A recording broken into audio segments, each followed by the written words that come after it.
Yo, we back again with another one. It's your boy Fresh, and we doing a reaction video to The Truth Is. Y'all can go check this video out on your own, but hopefully you check out my reaction video to it. And they talking about your boy Adam22. Man, it's crazy, bro. Allegations, man, and how he breaking it down. Also, go check out The Truth Is on your own.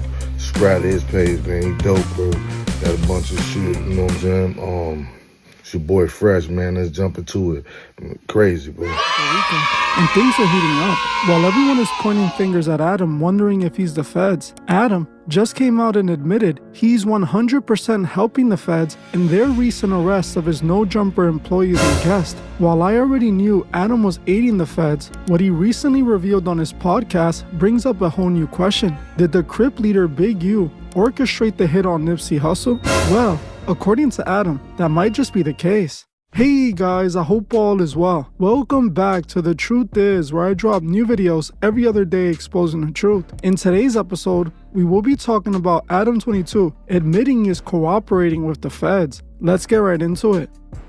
In my last video, we spoke about the No Jumper RICO that has commenced, with the feds taking in Break Baby, a No Jumper co-host, Loose Cannon, a recurring No Jumper guest, and the Rolling 60s Crip gang leader Big U into custody. All three men are being charged alongside many others with RICO charges, being accused of running a mafia-style organization in LA that is engaged in several crimes. Crimes like extortion, robbery, fraud, human trafficking, and even murder. Interestingly enough, No Jumper was listed as a direct source of evidence in this indictment, with podcast episodes featuring Brick Baby and Loose Cannon speaking freely about their crimes being listed in the indictment. It's being reported that about 40% of this indictment directly cites No Jumper podcast as the origins of this evidence. Many people have been calling out Adam as they believe he played the role in these takedowns, as he routinely asked incriminating questions and convinced many of his guests to snitch on themselves, all while Adam monetized it by not only serving the content to his millions of subscribers, but also clipping it up and highlighting key moments where his guests or co-hosts snitch on themselves for views. After the internet began pointing fingers at Adam, like we covered in the last episode, he came out and defended himself, claiming that his platform isn't the problem but the solution, as he provided a platform for gang members to create legal money. People saying that 22 is the reason why Brick got caught up.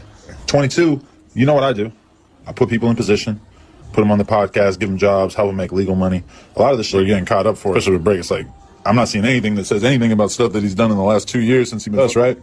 So, you know, end of the day, I do employ people from the streets. And I guess, you know, people from the streets sometimes get caught up in federal RICO indictments. And all I can say is that, yes, I may crack a joke here and there. I'm sorry, that's just my sick sense of humor. But end of the day, that's my boy. I'm standing with him. Loose, I got love for Loose too.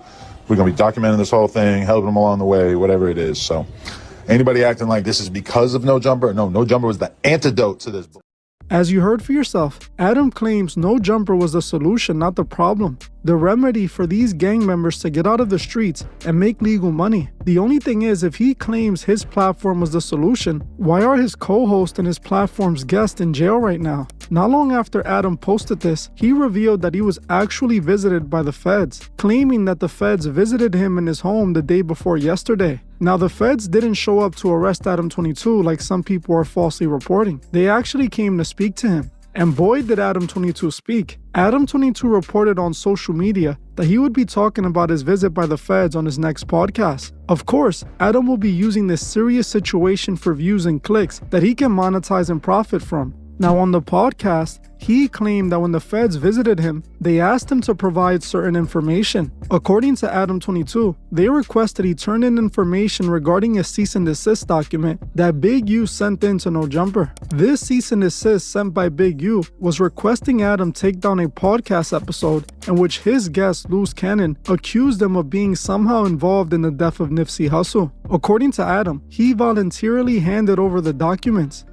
But while I'm in my house, I'm playing poker on my computer, guy comes to my front door, and I didn't actually even know, but my girl was communicating with him through the box in the front of our house with the camera. She texts me, she says, a dude is here from the FBI, and basically he's trying to serve you with a subpoena.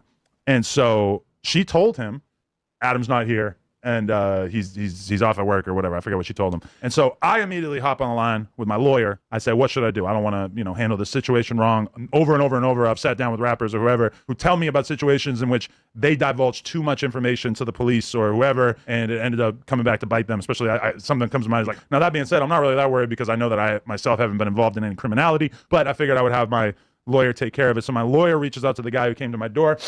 She assures me that she's going to be able to ask the FBI agent a handful of questions, and from that information be able to ascertain, is Adam in trouble? Is Adam going to be, forced to hand over a crazy amount of information? Because that was kind of lingering around in my head. Is like, God, this is going to be a huge pain in the ass if they want to confiscate all the computers and everything in here. We're going to have to buy a bunch of computers to use. Where's the furnace? Start the furnace up, guys. I don't know. I was considering that. I've not destroyed any information for the record. But this is the thing that my lawyer comes back to me with.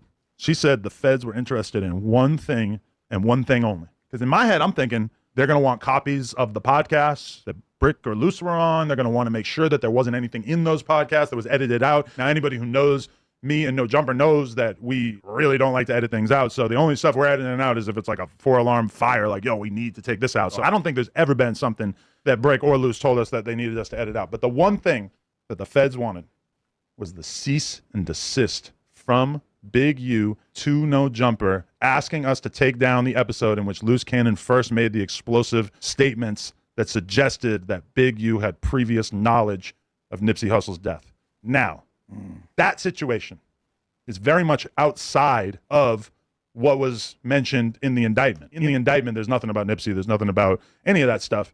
So this, to me, is kind of massive because it makes me feel like, oh, the FBI is interested in what Big U's involvement in Nipsey's death might be, which to me seems gigantic. I don't know why that cease and desist is not going to help them prosecute Brick Baby or Loose Cannon or anybody else. But the fact that they're interested in that, to me, adds quite a bit of credibility to the argument that perhaps Nipsey Hussle's death was a more complicated situation than it appears to be. Well, when this gave it to him though, isn't We did hand it over, yeah. isn't this when that that was it? I mean, really, So it's safe to say you the feds. I'm happy to help the feds with talking about a document that we have. I'm happy to help the feds with talking about a document that we have obviously discussed on here over and over, and which doesn't, it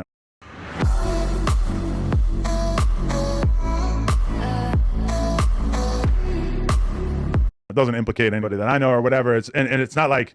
As you heard for yourself, Adam confirms that he is indeed cooperating with the feds, handing over documents they need to prove Big U and others committed crimes. Now, Adam claims he was only asked about Big U in this document. I have to call cap here. I am confident Adam is lying, and they either have requested more information and videos or told him they would be in touch and would need more information in the future. The feds also most likely told him not to talk about the case or what they're requesting from him. From past situations, I have learned that Adam isn't a trustworthy kind of guy, and he lies every chance he gets to protect his reputation. I'm confident Adam has or will be turning in more information in this case, especially since the feds have No Jumper listed all over the indictment, clearly indicating Adam22 is deeply rooted in this complaint. This isn't shocking since it's clear to me Adam isn't who he seems to be. Now, what was really important to me about this information was the fact that Adam claimed the feds might be investigating Big U for the death of Nipsey Hussle.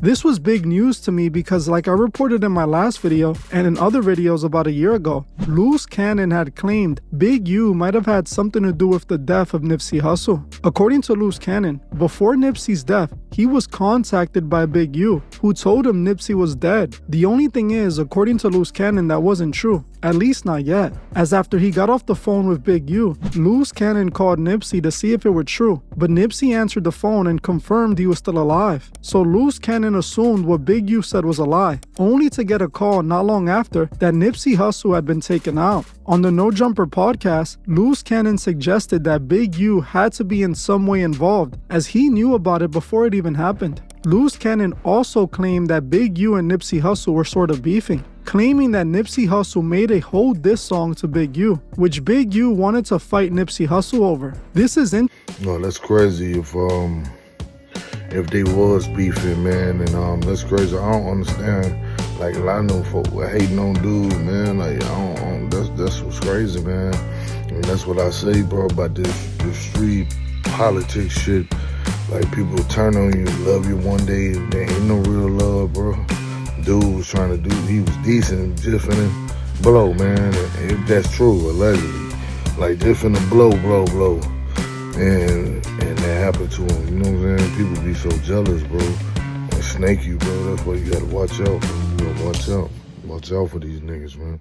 For real, bro. But let's jump back into it. Because the man Big U is accused of taking out on the indictment was allegedly targeted by Big U because he made a diss song about him. So there is a possibility that Big U was responsible for the death of Nipsey Hussle as well. While everyone thinks Eric Holder was the sole man responsible for his death, that might not be the case, as in fact, Eric Holder was a member of the Rolling 60 Crips, the same gang Big U is a leading figure in. There is definitely the possibility that Big U could have instructed Eric to get rid of Nipsey, or even give him permission to do so, being the leading figure in the gang. This would literally change everything and prove that Nipsey's death was much more than it seems. According to Adam22, the feds are looking into Big U and investigating it all. Something I found interesting about all of this was Wack 100's involvement. For those who don't know, Wack 100 claims to be a leading figure in the Pyru Blood Gang in LA. He also just so happens to be an arch nemesis of Big U. The indictment details an incident where Big U caught Wack 100 lacking and attempted to take him out. According to the federal indictment, Wack 100 begged Big U to allow his family to leave unharmed, which according to Wack 100 they did. Somehow Wack 100 managed to escape the situation with his life, but it seems that ever since that day, Wack has commenced a plan to bring down Big U at any means necessary.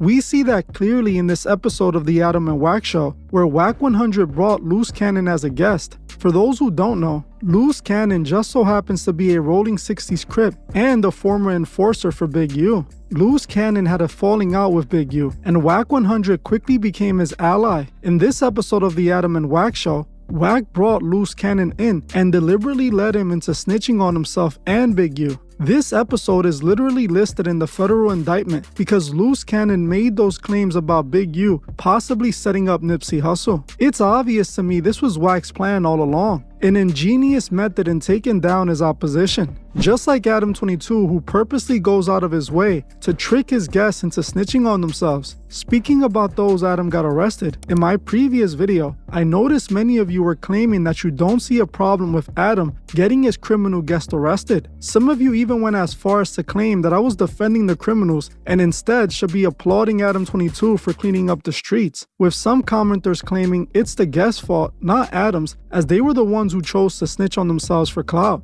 Now I want to make it clear that I do believe criminals belong in prison. I'm not here defending criminals and saying they should be free. I'm also not denying that these people clearly lack the self-control and the intelligence to not incriminate themselves for clout. But we also have to understand that it's much deeper than that. Adam22 isn't cleaning up the streets, he's destroying the urban youth and further pushing poison to the culture. He isn't some sort of advocate against street gangs and crime. He promotes and glorifies it while profiting from it.